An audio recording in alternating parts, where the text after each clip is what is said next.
Episode 104 of the Hook Podcast. Brailey Jones, Kevin Kissner. Hello, my friend. I'm excited about this episode. Don't lie to me. I am so excited. I am too. You know what's funny? I'll tell a story too in a minute when we get Seth on, but I met Seth, like one of the first artists I met since coming to country. Really? Yeah. Wow. Yeah, he was here in the KYGO studio. Old radio tour. Back in the old studio instead of the other one like this, back in the old office with all the windows and stuff. Oh, yeah. He played the Merle Haggard guitar. No way. Yeah. I played that the other day when I was bored. He's one of like 4 people who have played that. Now, I think he did it because he wanted to. Matt Stell did it because he forgot that he was supposed to play songs and he didn't bring a guitar. Shocker. That did happen. Shocker. I know. It's still. But Seth has Dylan Scott cuts. Yep. Dylan Marlowe cuts. Yep. Ashley Cook. Yep. Shaboozey. Jordan Davis. Lily Rose. Jelly Roll.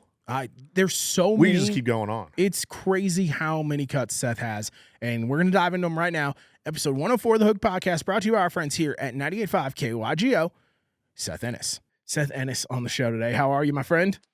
I'm doing awesome, man. How you doing? We are good. Kev, you have been running around like a chicken with your head cut off today. You good? I'm good. I got my pumpkin spice latte. I know it's the white girl drink, but I have it. I'm ready to go. 2 extra shots of espresso in it. I'm ready to go. Yeah, I drank 2 coffees this morning. I'm good. It's 3:00 in the afternoon. I'm ready to roll. But man, Seth, it's funny. When I hit you up, it's like I would love to have Seth on the show, and it's funny because we were talking about you to one of our people here right before I hit you up, and it's Kev. I don't even think you know the story, but one of my first probably months here at KYGO, you came in on radio tour, and we met, which was crazy. Yeah. That it's been now, I've been here almost 8 years. You were an artist, 8-9 years ago at this point? Probably, you've transitioned, you've gotten married, you've got kids at home. Like, the world is crazy, but I'd love to jump all the way back because I was doing a little research, and you grew up at some point in Japan? Yeah. So I'm from Valdosta, Georgia. That's where all my family's from. But my dad was in the military, so we did a bunch of moving around, and we were actually stationed over there twice. The first time I was like 2, 3, and 4, so I don't remember much of that. But the second time I was like middle school into my freshman year of high school, so definitely remember that. So growing up in a military family, how did you get into music? Were your parents music related, or was this something you just kind of caught on out of the ordinary? My papa, my mom's dad, was a really good bluegrass dobro player, and my Uncle Hank kind of grew up singing, but nobody really else in my family played much music. And then it was just kind of something like doing music and doing sports was an easy way for me to like kind of find new friend groups when we moved every 3 years, so it was kind of things that I could like fit in pretty easily. And and then once I didn't grow past like 5'10", I realized that music was probably the way for me to go. Was it always country music, or because you traveled so much, were you catching up different genres, and has that all kind of gotten put together? Oh yeah, dude. No, it's always been. I mean, I've always loved country music, but I definitely because every time I lived somewhere, there was such a hodgepodge of people and what they listened to. Also, kind of when I really, really got into music and bands and stuff, it was when the iPod Shuffle came out. So everything on your iPod was so different. And so, yeah, I think it's probably a little bit of hodgepodge of everything, but probably rooted in country. If you went and found that iPod right now, plug some headphones into it, hit the button, what are the first probably 4 or 5 songs that are sitting on there that you're like, oh yeah, I know that's there, with that little LimeWire kind of intro somewhere in the song? I would probably say always been an Alan Jackson guy if we're going to go country, and I'm from Georgia, so he was kind of our king. And then other than that, dude, I would say any band that you would find on Vans Warped Tour was probably what was on there, like Under Oath and Reliant K and all those guys. So it's funny because that's the world I came up in.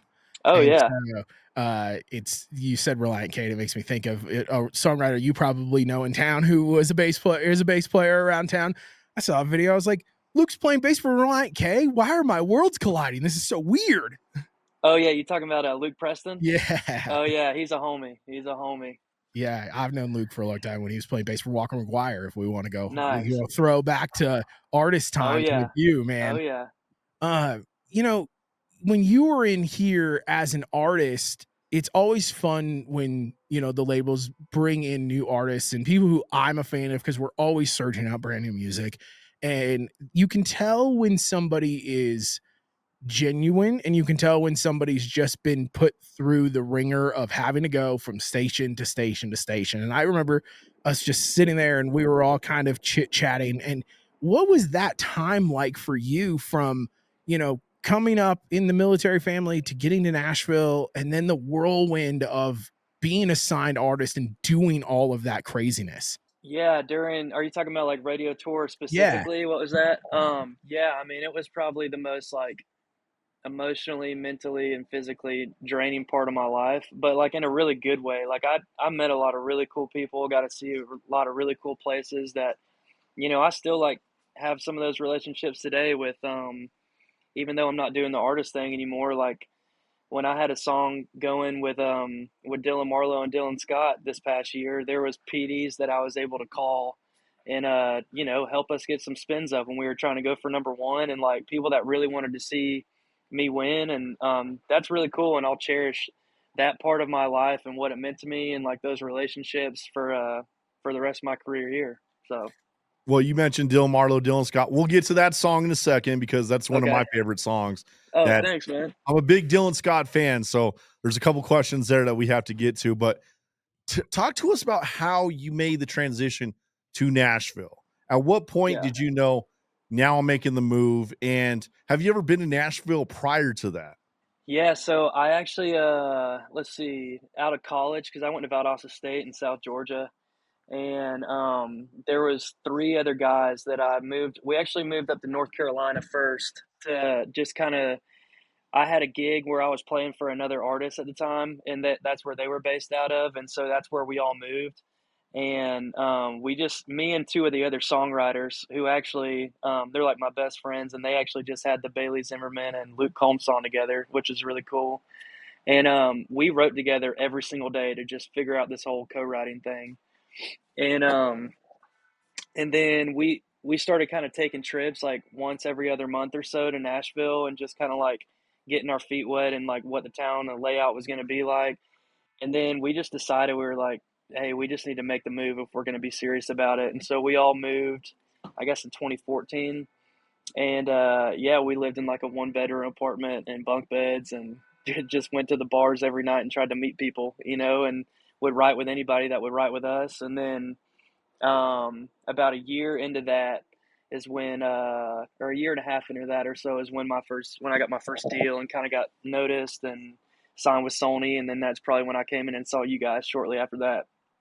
When you were living in that one bedroom with the other two, where were the spots that you guys were popping into, and what was kind of that process of, were you playing writers rounds? Were you just feeling things out? What was that whole process like? Because Nashville is a whirlwind. Yeah. So we lived right behind. You guys ever been to Exit In, a show there in Oh yeah. Nashville? Yeah. So we live like right behind Exit In, which is like definitely walking distance to Midtown, which is kind of where it all went down, at least when we moved to town. And every Monday night there was a whiskey jam at Winners, and that was like a massive opportunity for us every Monday to go have fun. But also, like, we met a ton of people there during that time, and got to see a lot of cool people like play and perform on Mondays. And then on Tuesday nights we'd go to Tin Roof Revival, which was also where they did another writers round, and met a ton of people there. And man, you're just meeting people, getting drinks with them, and then being like, do you want to write, knowing nothing about the other person. And a lot of those relationships I made then, like I still write with a lot of those guys now. So Who was kind of in that class of, everybody's got that songwriter class. Who was kind of in your class when you got to town and you guys started cutting your teeth? um I mean, like Devin Dawson, who I actually wrote with today. So I still hang out with Devin every week. And I mean, Luke Combs was coming up around then, Cole Taylor. the people we gravitated probably at the beginning was a lot of the Georgia guys. So like there was Cole Taylor, John Langston, Travis Denning, Jordan Ragers, trying to think who else was from that Georgia crowd. But yeah, a lot of those kind of guys was in my class. And then, I mean, a ton of writers that I still write with now. We kind of moved here at the same time and we still write together. So Who was one of those writers early on in that first year, year and a half, 2 years when you were in Nashville? We were like, okay, I can't believe we're writing in the same room as this person. you know, it didn't really it didn't work like that where I got to write with a really big writer until I got my record deal and then they wanted to write, you know. It's kind of like you move there and you just kind of figure out, and I'm kind of glad it worked that way because there's a lot of like kinks you got to work out and in the writing room, and the only way to get better is to just do it every day. And so I'm kind of glad I didn't get thrown in with big writers at the very beginning. But when hold on, can you guys hear me still? Yep. Okay, cool. I just had one AirPod die, but I would say when I signed my record deal with Sony, that's when I started to get the opportunity to write with some of the bigger writers. And yeah, I mean, like all of them. My first publishing deal I signed in town was with Liz Rose, who wrote, you know, all the Taylor Swift songs. And so that was a pretty crazy write for sure. And then, I mean, there's the Ashley Gorleys and the Shane McAnallys and all those that were just like kind of like I can't believe I'm here right now and that they want to write with me. And yeah. I want to dive into your single before we dive into all of your cuts, but you know, you were out pushing Woke Up in Nashville, which absolutely love, still pops up Oh, in thank you, playlists man. from time to time. What was the whole process behind writing that song? Because, you know, I love David Hodges. It's great. Yeah. Corey produced it, which at that point was Corey coming off of FGL stuff or still doing FGL stuff at that point? I think Corey, I don't even know if he was doing FGL stuff at that point. I think he was doing Chris Young stuff really deep in that game. But Woke Up in Nashville, so it was with David at David's house, and it's funny enough, it was like his first write, I think, in Nashville since he moved there because he moved to here from LA. And we get in there and he's like, man, I don't know what this is, but I'm kind of singing this. I was singing this melody in the shower this morning, and he just was singing it. He was like, this isn't the words or anything, but I was just singing it because I just literally woke up here. And he started singing I Woke Up in Nashville with that melody. And I was just kind of like, dude, why isn't that the title? Like, why don't we just try and write that? And so, yeah, that's kind of how that story was born. It was David's first day in Nashville, living here, and he woke up in Nashville, and then it became a song. And then me and Corey got to do something really cool on that where I always wanted to play a song where I got to play and sing everything on just because I kind of grew up playing a little bit of everything. And Corey was down to undertake that with me. And yeah, we got to go in the studio and just get it all done. Now, we do a lot of research here on the Hook podcast. Not many people go deep dive as much as we do. You said you played a lot of instruments. Did I read you were in Battle of the Bands and you actually won it? Yeah, so that was kind of that's how I kind of got noticed in town was I was playing, well, I kind of had a goal. My first year in town was we moved around when CMA Fest was, and I was like, I want to figure out how I can play CMA Fest next year. That's my goal, is play CMA Fest. And I didn't have an agent or a manager or anything like that that could get me on any stage, but I saw that Bud Light was putting on a Battle of the Bands at this place called Blue Bar, which is now a Velvet Taco. Is it And the one in Midtown? yeah, it was in Oh, Midtown. across the street from Losers? Yeah. And so we entered this Battle of the Bands, and it just so happened that Corey Crowder was one of the judges, and that's where he saw me play. And he was like, hey, man, I know we're doing this Battle of the Bands, but can we talk to you across the street at Losers? And I was like, yeah. And we went across the street, and it just so happened that so he wrote for Liz Rose as well. And he was just like, hey, we're a publishing company, and we're kind of looking for an artist to sign to the publishing company, and we think you could be a good fit. And I was like, heck yeah, dude. It was like the first time anybody was interested in anything I did, and we kind of just went from there. Was there anyone else in that round of Battle of the Bands that we should probably know about now, or was it just kind of no names? Um, I'm honestly not sure. I don't know. I don't think so. I'm just But I curious if it don't was I like don't want to Luke Combs or misspeak, but I something. don't think so. Not that I know of. You didn't beat out somebody specific where you're like, yes, that one time I beat out so and so. That's funny. Yeah, I don't think so. Man, when you went through the whole artist world, what was the transition and the thought process behind going, okay, I think maybe I just want to get back to my songwriting roots? Because I feel like you had the artist thing going, and then all of a sudden it was like cut after cut after cut after cut after cut, and now you're just rolling.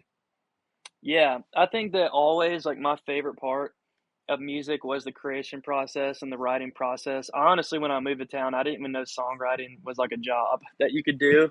And so I just, became an artist because that's kind of what I'd always done and played shows and stuff.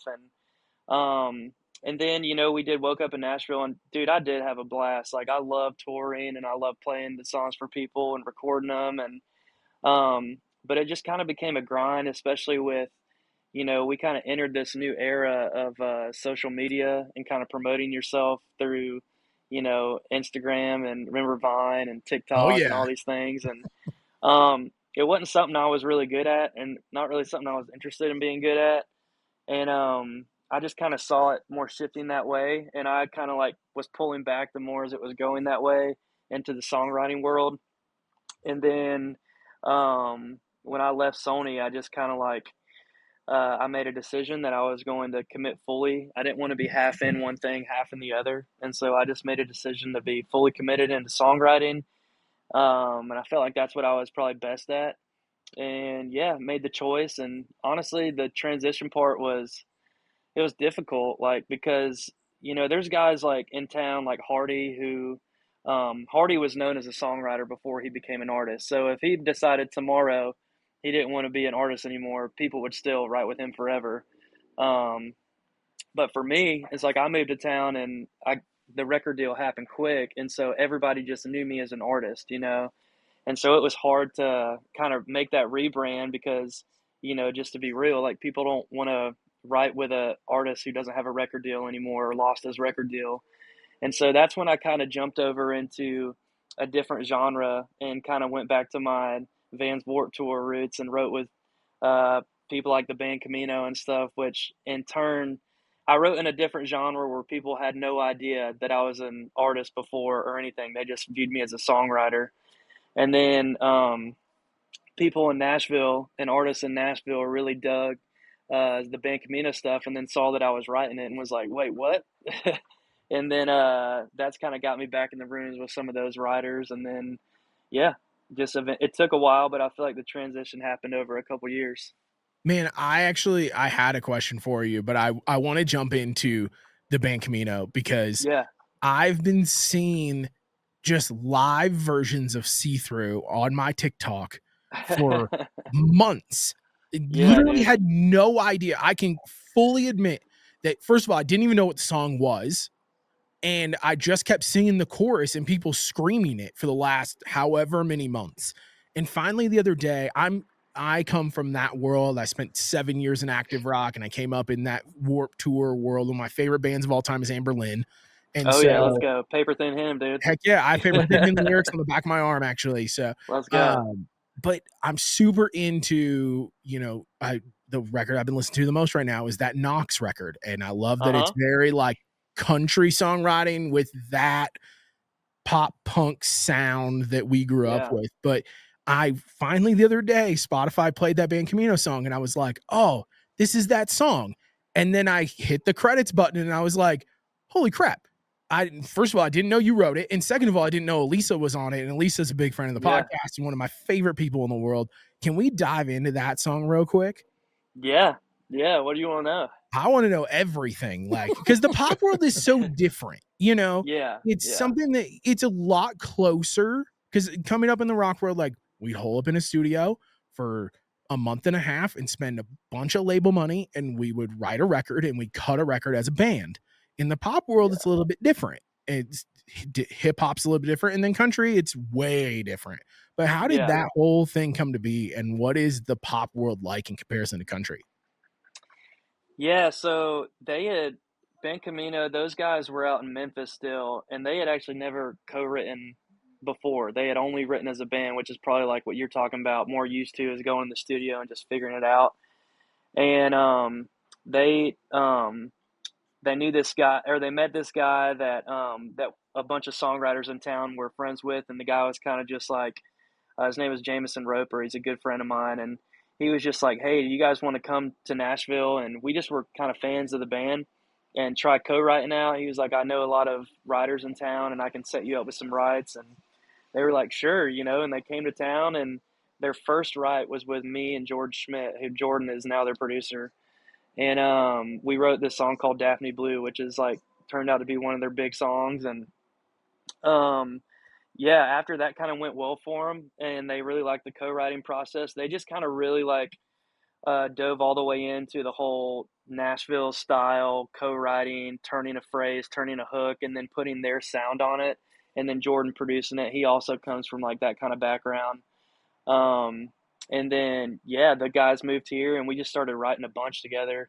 And that was also when I was kind of like trying to figure out transitioning from being an artist into being a full-time songwriter, like I was telling you guys. And anyway, that was like probably that was one of like definitely the first 5 songs we wrote was See Through and Daphne, and we just caught something fun real fast, and then let it keep running. I still write with those guys, so. I love that song. Like, that is a song Oh, that thank I you, bro. jam Thank you. now. It is fun to go to the shows and watch. They play those two typically as like the last 2 of the set, and it's pretty cool to watch. That's probably the loudest I've ever heard one of my songs sang. So Oh, that's it's cool to watch. bananas to see the videos. Like I Yeah. said, I've literally just been seeing the chorus for months. And Yeah, dude. my wife will be watching TikTok, and I hear it, and I'm like, I don't know what that song is, but I do like that stuff. I like their Yeah. stuff. And then I heard it the other day. I was like, wow, well, this is perfect timing. Yeah. It's funny when we wrote that song, like Elisa's track was sick, but it was definitely like probably 15 to 20 BPM slower. And then when Schmidt produced it, he was like, "Hey, I think we need to make this faster," and he definitely added some rock sauce to it. Let's go back to country because I don't know what you guys are just talking about. I'll be honest with you. Kev wouldn't know a pop punk song if they hit him in the head. I'm sitting there. I'm like, it sounds cool, but I'm a country guy. That's all I really listen to. I heard them y'all on, play bro. My You Friends gotta put Over them You on. today as a bumping song, and they were like, "We got to go see New Found Glory," and you were like, "I don't know." It sounded cool. I don't know. I don't know what I'm listening to. We were talking about Dylan Scott. Let's get into that. 2 songs you have with Dylan Scott cuts. I want to start with Hooked. I Yeah. feel like this is one of the most underrated songs in country music. It's one of my favorite. Anytime that comes on in the car, I have to sit in the driveway, make sure, okay, I had to finish this song because it is a jam. And then I'll walk around the radio station, I'll walk around the house, be like, I'm hooked. Just that last line, I just keep singing it. How did that song to come You together? sound just like him too. Yeah, do not Save that. Do not get I'm his. hooked. No, please, God, no. Don't do that. I also tried to license that piece of the song for our intro to the podcast, and it That's was great. ungodly expensive. How did that song come together? And I don't want to bring it up. I feel like I have to. It only got to number 2, right? Dang, bro, you had to go there. I'm sorry. I'm on your side. It drives me nuts that it somehow gets pulled like that. But how did that song come together? Yeah, so that song this is when I was still an artist too, and I got invited to go write at this like Australian writing camp thing that was going on in town, and they put me in the room with Lindsey Rhymes, producer in town, and then Morgan Evans, who had just I think it was like one of his first times being in town also, and um and I kind of like the only thing that I knew about Morgan was at the time, I think he was dating, maybe he was engaged or something to Kelsey. And Kelsey had that Peter Pan song out. And so like when I'm writing with somebody who I know is an artist, I'd like try to like think of ideas that mean something to them. And so I was just thinking like Hooked because of Peter Pan, you know. And so I brought in that title, and Morgan thought it was about as lame as you guys think it is right now, too. Dude, He I didn't had think it was as funny as I I did. am mind blown right now. Like, Yeah. I literally just kicked Kev. If you could have seen my face, I was mind boggled by that. Yeah, so I was just like, yeah, I said that, and then anyway, we ended up just kind of getting on that song and starting writing it. And we wrote it honestly, like it was super awkward after like nobody laughed. And so I was just trying to write it as quick as possible and get out of there.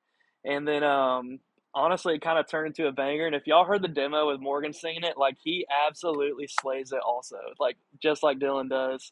And but Morgan, I think he already had maybe a single that was going to radio, and he was very cool about us pitching the song. And so I have a buddy, Matt Alderman. You want to talk about guys that like were in my class, kind of growing up together. Matt just kind of hit me up and was like, "Hey, do you have any like just tempo bangers that are kind of laying around?" And that was one of the songs I still had, and I sent it to him, and Matt loved it. Played it for Dylan. Dylan loved it, and then they crushed the cut. And yeah, dude, that song was a fun climb. It like yeah went all the way to 2, and that was a little bit of a bummer to not be able to ring the bell. But then to have Boys Back Home be my first #1 and Dylan's a part of that song too. We talked about it, and I was like, it's cool that we gotta kind of finish the job. You know what I mean? I got to do it with him, and so yeah, that was kind of special.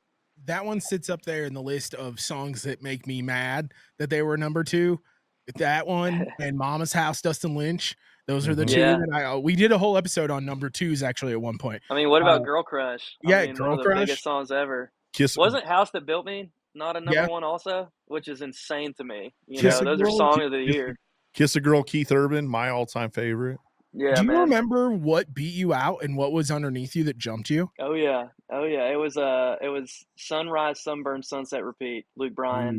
Ryan Hurd. Come And on. yeah, which dude, I love that song. I love those writers, but it was one of those things where like that's when Luke Bryan was absolutely cooking. And so sometimes you know, when an artist goes up to the top of the, you guys know this, but when a song gets to the top of the chart really really fast, they want to kind of keep it up there maybe an extra week to kind of get, you know, more of the bang for their buck of getting it up there.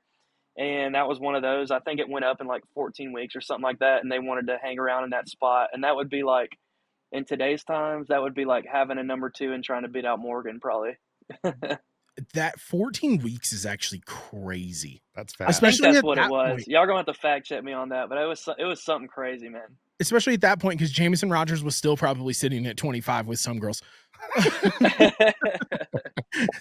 Mr. 56 weeks himself. Yeah. Him and Travis Denning with after a few, just still sitting there. Oh yeah. Yeah. And I was probably sitting at 30 with Woke Up in Nashville.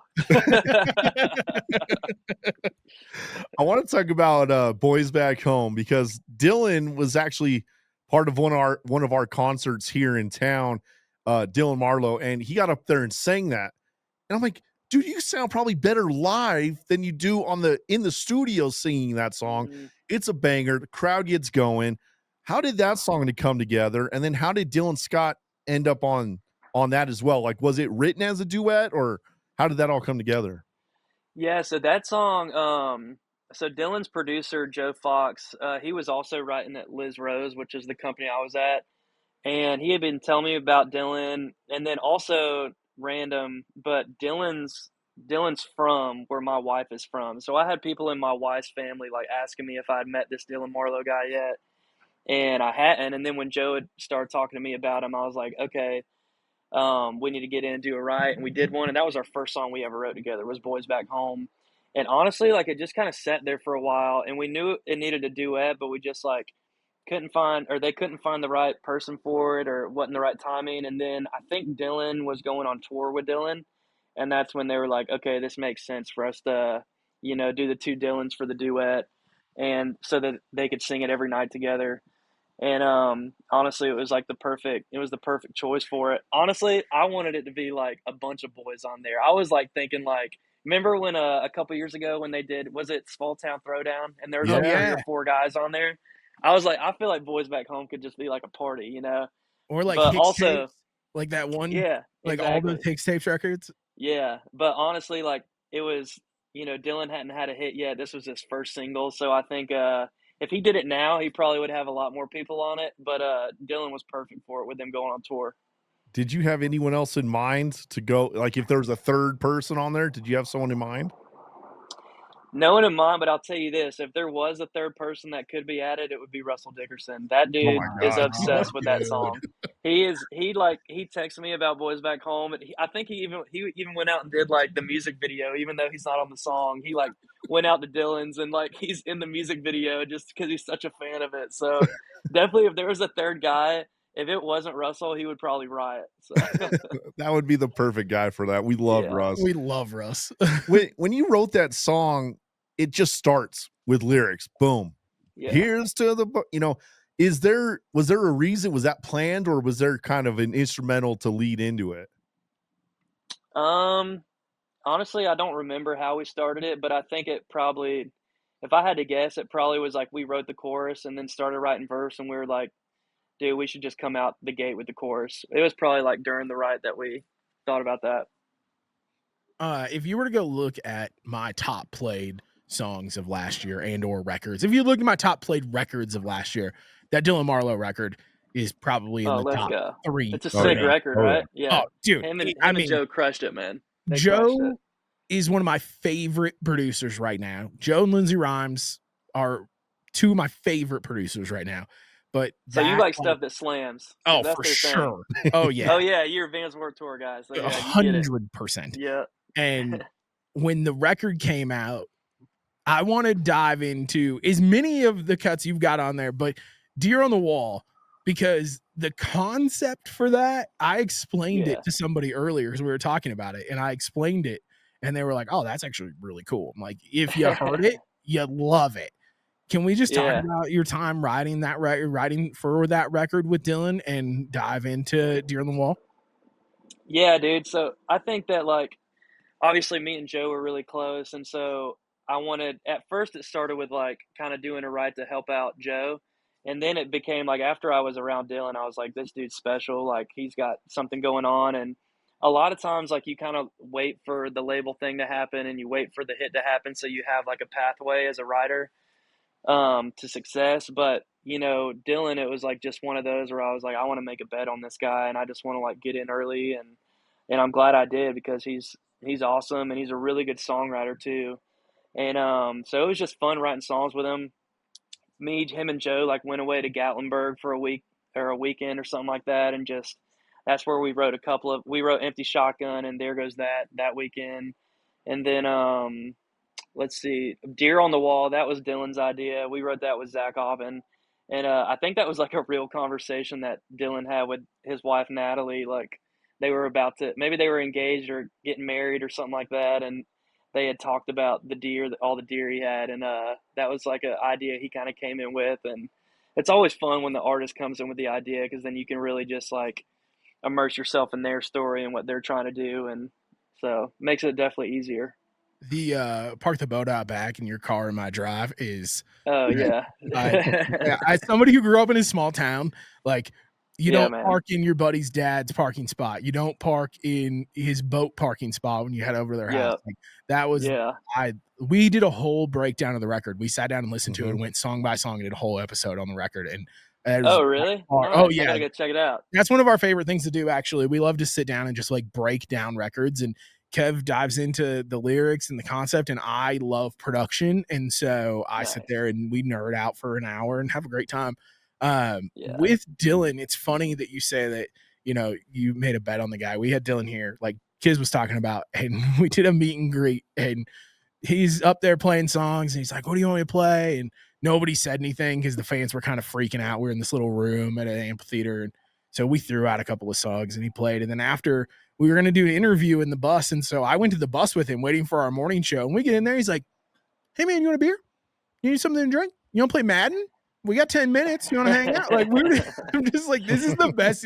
Dylan is one of my favorite people because he's just like a normal 20-year-old dude out here. He's just a good old boy, man. For sure. Like, he bought, he was on that Dan and Shay tour, and he bought Shay and his boys fishing poles because they were talking about how they like to go fishing. And I'm like, that's how you know that he is a down home boy.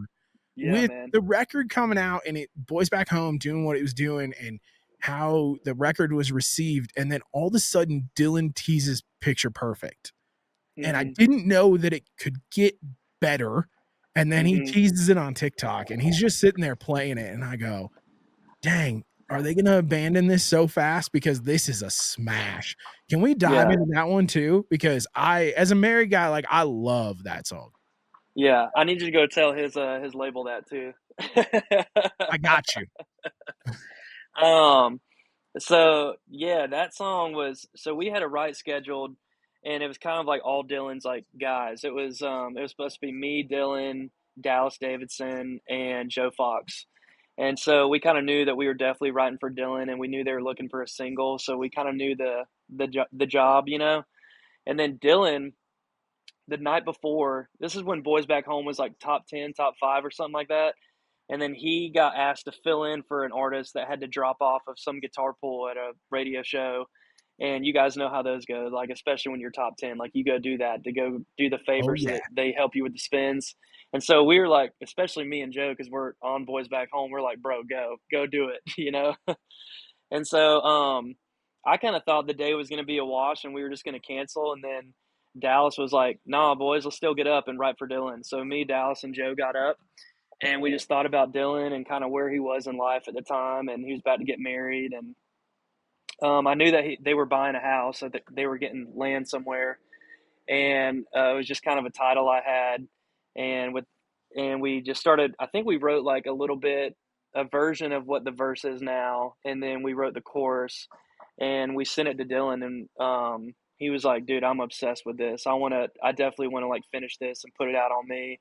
And so then that made it easy, you know. Dylan kind of like, I think he was probably like in his bus or something, and he wrote most of that second verse and just like kind of sent it back to us as a voice memo. And then yeah, they went in and cut it pretty quick and then put it out to radio. There's another song. It's on the radio right now. It's climbing like crazy. It's in power. We're playing it like crazy. It's our number one most played song right now. With two of the biggest artists in country music right now. It's Amen, Shaboozey, Jelly Roll. You got to give us all the details on this because there's so many moving parts. I feel like one, how's the song come together, and then how do you end up with Jelly Roll and Shaboozey, two powerhouses going right with it? Dude, so much of the songwriting thing is just like, it's just right place, right time, and luck, and just like how that kind of stuff happens. I had never written a song for Shaboozey. I still haven't even met him before, and I don't even know, his producers and team are kind of all based in LA, so I didn't know any of these guys before this song. And I was doing a write in town with 3 other guys, and 2 of them were LA based. And it was kind of like a last minute thrown together right, which is when all the crazy songs always happen, you know. And one of the guys there just was like, he was friends with the Shaboozey producers and knew that they were looking for a single. And he kind of had like a start on that chorus. And originally the song was called Say a Prayer. And anyway, we wrote the song that day, and he sent it to the producers, who are now like 2 of my good friends, like really good friends, Sean and Nevin. And they loved it. They ended up working the song up, and they knew they wanted to get a feature on it. And I remember that they didn't really know who the feature was going to be for a little bit, but I knew that like Jelly was like very, very top of their list. And they ended up, Jelly heard the song, he loved it, got on it, and then that also kind of like brought me into the Jelly world a little bit, which is really cool. Door open through that song. And yeah, man, it's crazy that like I had never written a song for Shaboozey in my life, and now it's like, you know, probably one of the biggest songs I have. So it's just crazy how that kind of stuff works sometimes, and super excited about it. You guys playing it in power, I appreciate it. It's funny because that's how this whole thing kind of came about. You know, I was always a fan of you, and I think we followed each other forever since you were here.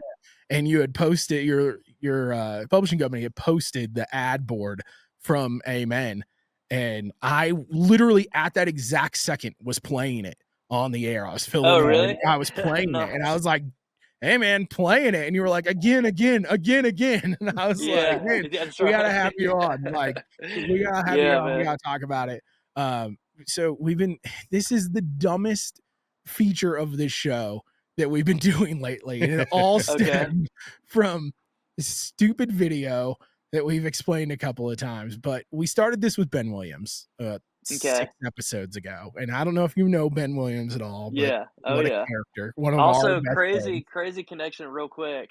This is so me and Ben both actually got married at the same place in Colorado. A place called Devil's Thumb outside of Winter Park. Yep. Yeah. So anyway, Ben is keep one of going. our favorite people. Like, Yeah, he's the man. Also, did- extremely did- good runner. Crazy fact. yeah, I didn't get an invite. Did you get an invite? maybe. No one invites us to weddings. So we've been doing this thing and we've asked everybody to do it. And I think the leader in the clubhouse right now actually is Christian Yancey, who was on the show a couple weeks ago. Okay. But we need you to give us your best Jelly Roll acceptance speech. If you were to win an award, say you guys win Song of the Year and you get up there, but you have to do it like Jelly Roll. Oh my gosh, bro. Dude, honestly, I know this feels like a cop out, but I am so tired from my ride today. You're I good, feel man. like I can't give that much energy right now. What it would require of me right now. And I just got this brand new computer. I don't want to break it because that's what Matt his thing about like kicking out the windshield or something like that. Yeah, the windshield there's a reason the windshield's bigger than the rear view mirror. Yeah, that's right. That's right. I'll tell you this, man. Jelly had a bunch of songwriters down to this place that he rented out down in Florida when he was training for the WWE stuff. And that was my first time getting to like interact with him and be around with him and write with him. And dude, like talk about I just like got it, dude. Like he's just so inspirational and you just believe everything he's saying. Like he's like that, like for real in the room. And that's not like a show. Like he's legit like that. And he'll make you feel like you can I mean, if that dude was a football coach, it'd be the hardest playing team. His promise. Titans hype up speech during training camp was awesome. Oh yeah, that's right. I did see so that video. Good.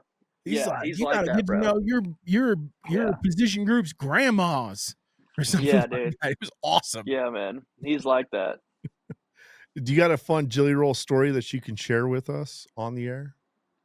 That was like my only time being around him was down there.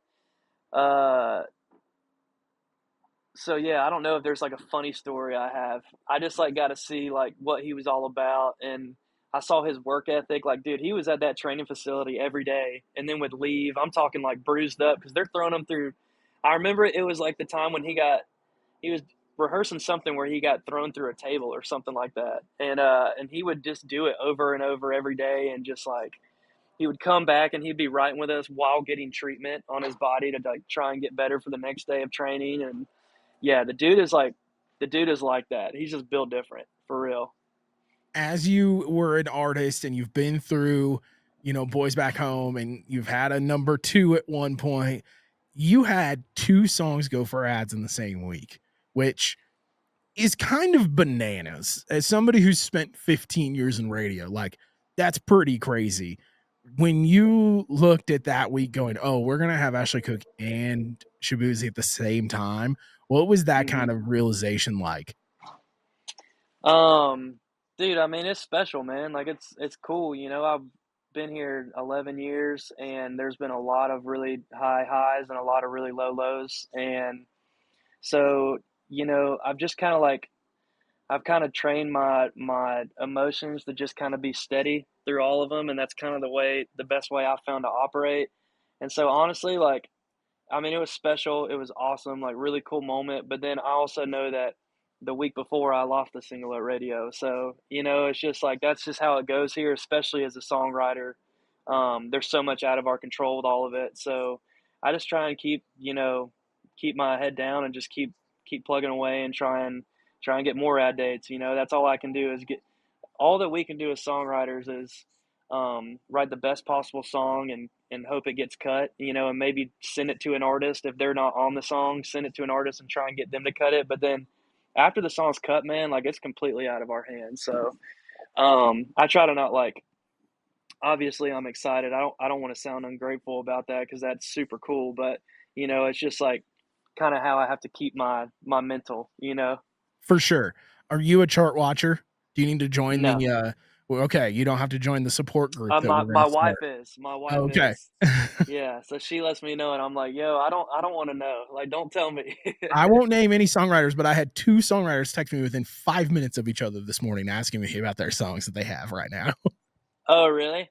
I Yeah. will say, like, when the song gets, like, more so, like, top 5, top 10, I'll start keeping an eye on it, like, once a week or something, but I'm definitely not, like no, especially with the songs right now, like, I have no idea where the Ashley or the Shaboozey song is. No clue, I could but probably tell you, but I won't tell you.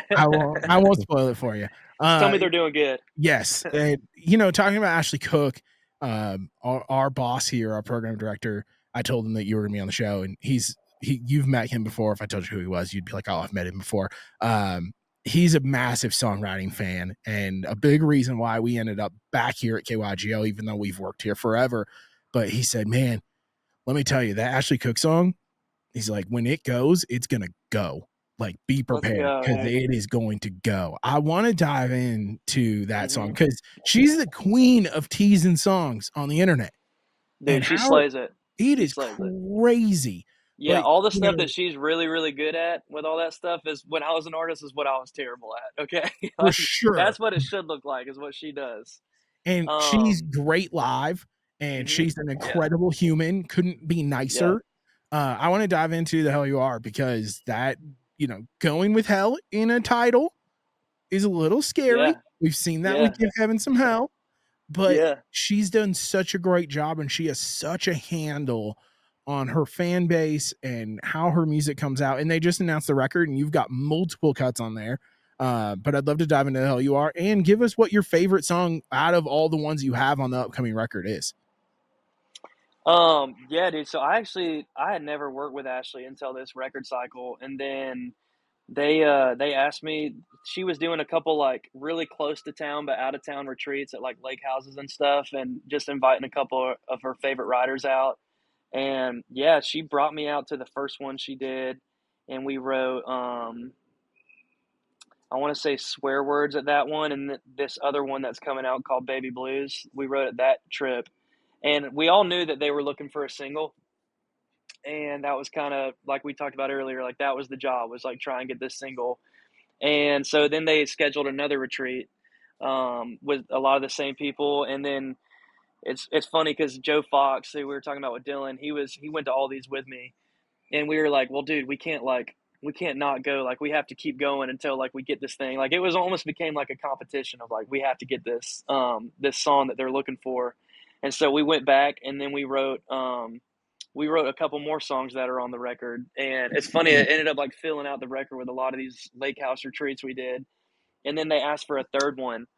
And this one, Chase McGill was coming to, who's a buddy. I wrote with Chase today. He's a buddy, and Chase is like, as a writer, he's on fire right now. Just like cannot be stopped. And we knew that like Chase was coming out, and we were like, okay, if we don't go to this one, like we know Chase is getting that single.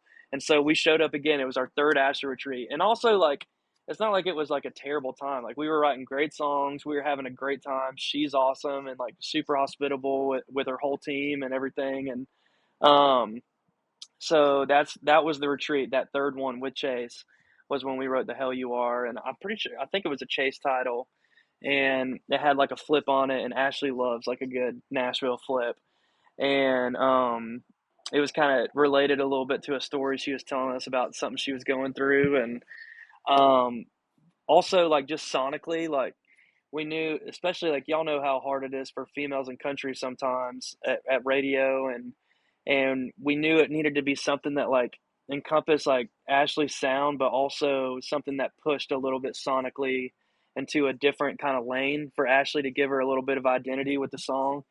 And Chase used to be like a bluegrass player, and so he kind of started with that rolling kind of bluegrass guitar thing going on. And yeah, that one came out quick, man, and the whole team loved it. She loved it, and ended up sending it to radio. And yeah, also talk about like keeping relationships. The person who was who went around the West Coast with me, Lauren Thomas, when I was at Sony as an artist, is now at Big Loud working that song. So it's really cool for her to like give me updates on how things are going and stuff. And She really loves Ashley and how everything's going right now with that song. And then your other question was, what was my favorite one? Is that what you Yeah, said? what's your favorite out of the ones that they've announced that are coming out on the record? So this one actually wasn't on one of those lake house retreats, but I would say just like musically, this song I wrote, it was an outside song actually that I wrote with Mike Robinson and Emily Wiseman, and it's called Tinfoil Hat.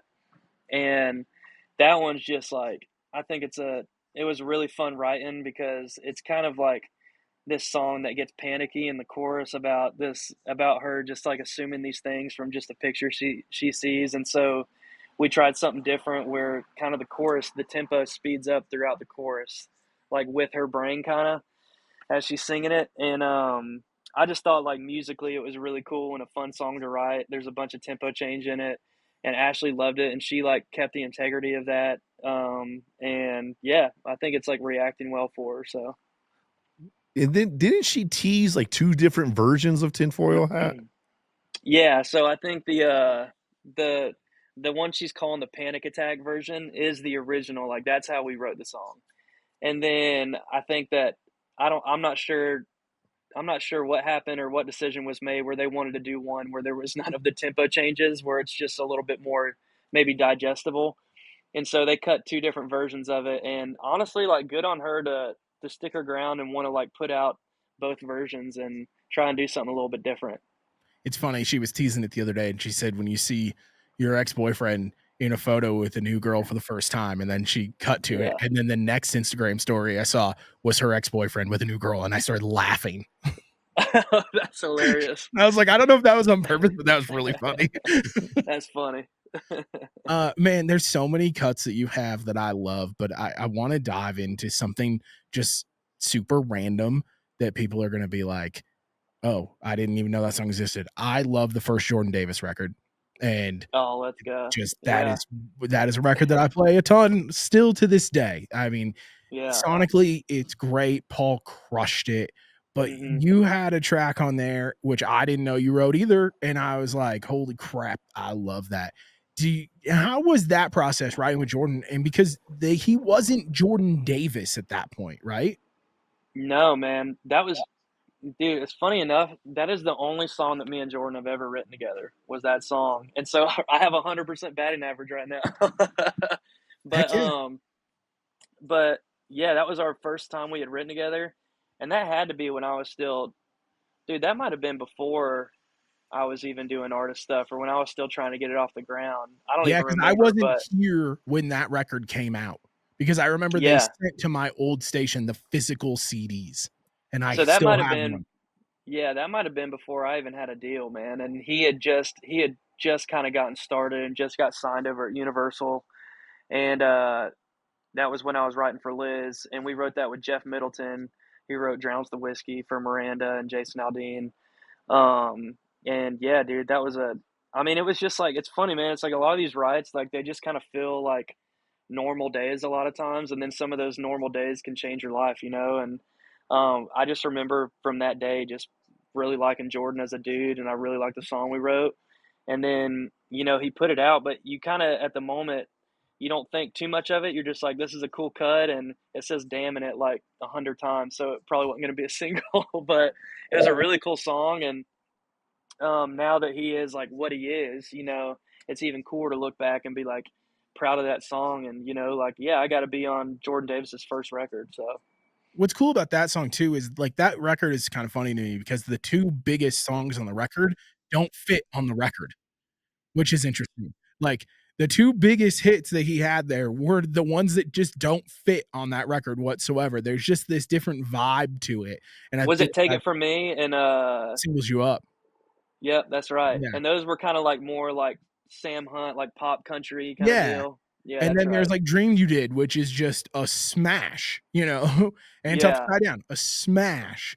So yeah. it's Well, thank you, interesting to man. look at that, and then it's slowly getting back. Like his record now sounds kind of like that. And the song Yeah. they're sending to radio in a couple weeks sounds like that. That Is old that school. is it the "Turn This Truck Around" Yeah. song? Yeah, I wrote with Devin today, Devin and Chase, and Devin he was like super stoked about that song going to radio. I think that song's a smash too. So I love Jordan's music. I think he's awesome. I think he's an awesome dude, and his music's awesome. I think Paul's great. So stoked for them. So we got you have a cut with John Party. John Mhm. Party's hosting our St. Jude Jam here just a couple of weeks, but you have a song. She's driving away. She drives away. She drives away. Yeah. Tell us about that concept and how that song came together with John. Yeah. So John Party, that's just kind of one of those, like, that was a title that I had because I have two little girls, and it was just something I kind of thought about, and we ended up writing it that day, and I wrote it with my best friend Jimmy Bell, who I was telling you guys about earlier. I moved to town with him, and he had just got done writing, or had Last Night Lonely go #1 with John Party. That was his first #1.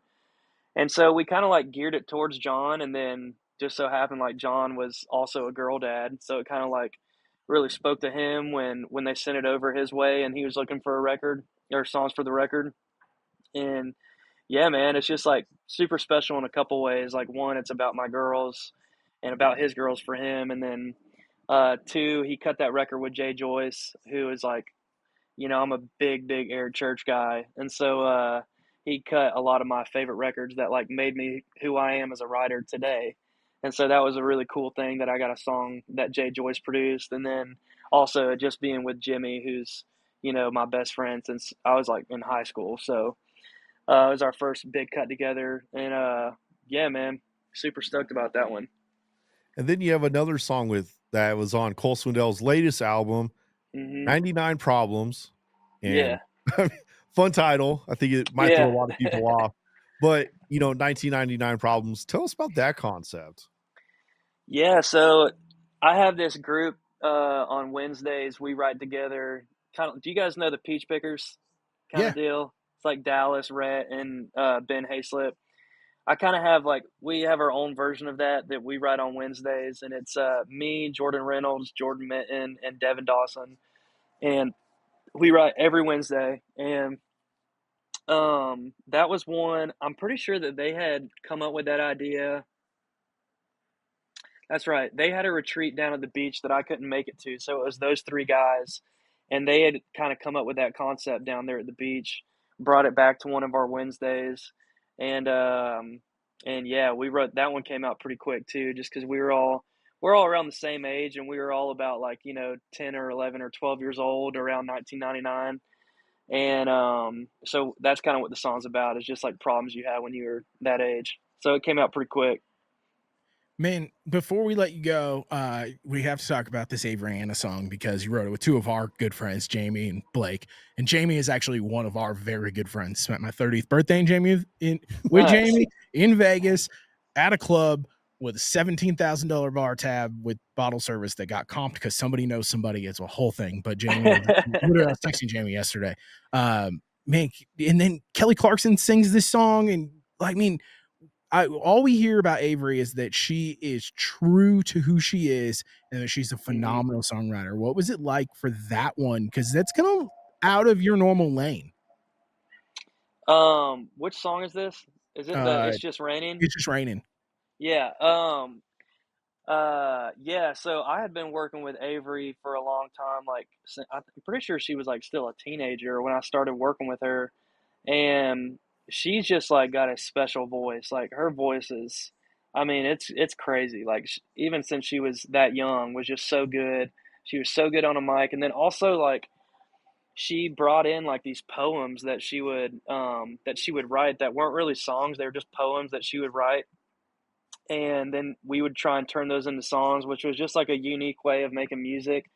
And I really appreciated that she had she had stuff that she wanted to say, in her music. And so yeah, I've been working with Avery for a while, and then I'm pretty sure we wrote two songs that day, and I can't remember which one came first, but yeah, man, that was a fun one to write because it was very kind of country throwback and honestly different for Avery. And then it kind of got into that rock section of it, which was really cool how they cut it. And yeah, super. I really love that one of all the ones I have out on Avery. One of my faves. Out of all the artists in Nashville, everyone out there in Nashville, if you could have a dream cut, man, I wish this person would cut one of my songs, it'd be the greatest thing of all time. Is there a certain artist in mind? I mean, money-wise, it's gotta be Morgan, you know what I mean? Like, but, if I could have a dream cut, just like, just bucket list, I just got one of them. When I moved to town, I always wanted a Dirks cut, and I got one on his last record, which was really cool. But if I could have one, it would definitely be Eric Church, 100%. Is there Yeah. one in the Warped Tour world of bands that are still out there that you're like, oh, I would love to write a song for that band?